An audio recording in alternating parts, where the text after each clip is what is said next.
Hello everyone, welcome to my channel. আশা করি সবাই ভালো আছেন।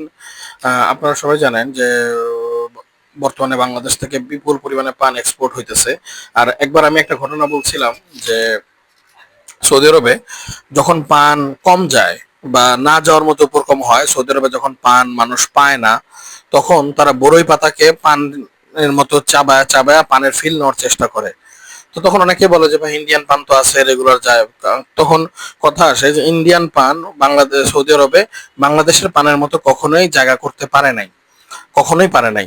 বাংলাদেশের পান যেভাবে সৌদি আরবে জায়গা করে আছে, যেভাবে সৌদি আরবে জায়গা করে নিছে, বিশেষ করে মক্কা জেদ্দাতে বাংলাদেশের রাজশাহী এবং কুষ্টিয়ার পান বিপুল পরিমাণে এক্সপোর্ট হয়। ঠিক তেমনই রিয়াদে বাংলাদেশের খুলনা এবং বরিশালের পান বিপুল পরিমাণে এক্সপোর্ট হয়। এই পরিমাণ এক্সপোর্ট, এই পরিমাণ পান এক্সপোর্ট বা এত ইন্ডিয়া থেকে হয় না। হইলেও এটা অতটা করে না, মানে কোয়ালিটি সম্পন্ন না, অতটা মজাদারও না, বা খাওয়ার জন্য ওই পরিমাণ চাহিদা সম্পন্নও না। সো বাংলাদেশের কুষ্টিয়ার পান হোক, রাজশাহীর পান হোক, বরিশালের পান হোক, খুলনার পান হোক, সৌদি আরবে হইতেছে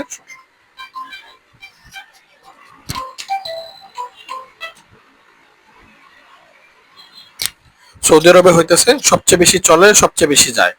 এই জন্যই যে সবসময় করা যে সৌদি আরবে যে বাংলাদেশ থেকে যেতে বাংলাদেশের পানের প্রচুর পরিমাণে চাহিদা। সো অনেকে বলে যে ভাই মহেশখালীর পান আছে খুব মিষ্টি, ছোট এবং খুব ভালো। আবার অনেক জায়গার অনেকে বলে যে ভাই মুন্সিগঞ্জের পান আছে বা ময়মনসিংহ এর পান আছে। কিন্তু না, আসলে কোনো জায়গার পানই ওই পরিমাণ সৌদি আরবে চাহিদা নাই, এবং সৌদি আরবে ওই পান নেয়ও না। আমরা যদি যতই বলি যে ভাই মহেশখালীর পান মাত্র 100 টাকা কেজিতে দিব, তবুও তারা নিতে চায় না।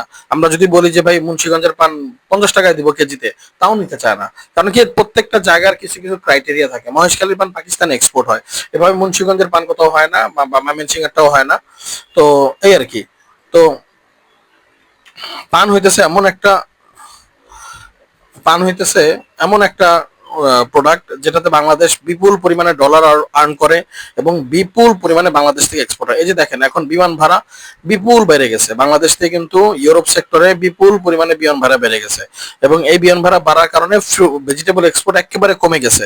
বাট মিডিল ইস্টে বিমান ভাড়া ওই পরিমাণ বাড়ে নাই, বাড়লেও 30-40 টাকা বা 50 টাকা বাড়ছে। এই কারণে মিডিল ইস্টে পানের চাহিদাও কমে নাই, ইভেন আরো বাড়তেছে। সো এই আর কি। তো যারা পান নিয়ে কাজ করতে চায়, আমার ব্যক্তিগত মতামত, যাদের আত্মীয় স্বজন সৌদি আরবে আছে, তারা খুব সিরিয়াসলি জিনিসটা দেখতে পারে। পানের মার্কেট 12 মাস থাকে, ফ্রুটস এন্ড ভেজিটেবলস এর মিডল ইস্টের মার্কেট থাকে 10 মাস, ইউরোপের মার্কেট থাকে 9 মাস, বাট পানের মার্কেট সৌদি আরবে 12 মাস থাকে। এটা নিয়ে একটা ট্রাই করতে পারে। যেমন এই যে দেখেন, পান যখন কিনতে যাই আমরা, পান আমরা কিভাবে কিনি? তো রাজশাহীর বাজার বা নাটোরের বাজার, বা দেখা যায় যে কুষ্টিয়ার বাজার, প্রথমত বাজারে হাট ওঠে, ওই হাটের মধ্যে সাধারণত থেকেই পান কেনা হয়। এভাবে কৃষকরা সাধারণত গাদি গাদি করে পান নিয়ে আসে, এবং আমরা ওইখান থেকে সাধারণত পানগুলা গাদি বা খোতা হিসেবে বা পণ হিসেবে তারা বিক্রি করে। এভাবে আমাদের লোকরা এখান থেকে পানগুলা কিনে নেয়, কিনে এভাবে মনে করেন পুরো খোতা পান দেখে ফার্স্ট একটু চেক করে, দেখে কি অবস্থা পানের, দেখে এইভাবে এখান থেকে বাছাই করে পানগুলা নিয়ে নেয়। নিয়ে যে কোনো একটা ঘর নেয়, গোডাউন নেয়, সেটাকে ভাড়া দেওয়া হয়, এবং সেটা নিয়ে সেখানে প্রথমত পানগুলো সাজায় রাখা হয়। তারপর আস্তে আস্তে গাদি খোলা হয়। প্রথমেই খোলা হয় না, আগে পানগুলো নেওয়া হয়, এবং কৃষকরা সামনেই থাকে। ওখান থেকে পান বাছাইয়ের প্রক্রিয়া এরপরে শুরু হয়। সমস্ত পান কেনার পরে, এই যে কেনার পরে এই যে খোলা হয়েছে পান, খুলে দেখা হচ্ছে যে পান ঠিক আছে কিনা ভিতরে। মনে করেন এক কথার মধ্যে ধরেন 10 পোয়া পান আছে, 10 পোয়া পানে 100 কেজি। ধরেন এক এক কৃষক 100 কেজি 150 কেজি করে পান নিয়ে আসে। তো ওগুলো পানগুলো এরকম চেক করে তখন আমরা এয়ারপোর্টে নিয়ে আসি এরকম ট্রাকে করে, এবং ট্রাক থেকে এভাবে এয়ারপোর্টে পান নামানো হয়।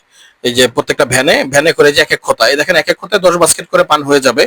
মোটামুটি 7 খোতায় 70 বাস্কেট পান হয়ে যায়। তো এগুলাকে খোতা বলে। এবং সাথে বাস পানের যে পানগুলা বাস পরে এয়ারপোর্টে রাজশাহীতে বা আড়তে, সেগুলা বাস পান আলাদা খোতা করে নিয়ে আসা হয়, এখানে বিক্রি করে দেওয়া হয় পাইকারি মার্কেটে বা খুচরা মার্কেটে। সেই খোতাগুলো এখন এয়ারপোর্টে পানের কাটিং প্যাকিং এর জন্য যাবে। ভিতরে আমাদের পানের যারা কাটিং করবে, যারা পান প্যাকিং করবে, কোয়ালিটি কন্ট্রোলার আমার চাচ্ছ সবাই রেডি আছে। এই পানগুলো ভিতরে যাওয়ার সাথে সাথে পানগুলোর ভিতরে সাথে এই যে কাটিং শুরু হয়ে গেছে অলরেডি। এই দেখেন পানের বোটা কাটা হচ্ছে। আমরা বলছিলাম প্রথম শিপমেন্টে আমরা একটা ভুল করছি, সেটা হচ্ছে পানের বোটা আমরা বড় করে কাটছিলাম, এটা আমাদের একটা ভুল ছিল, যার কারণে বায়ার রেট কম দিছে।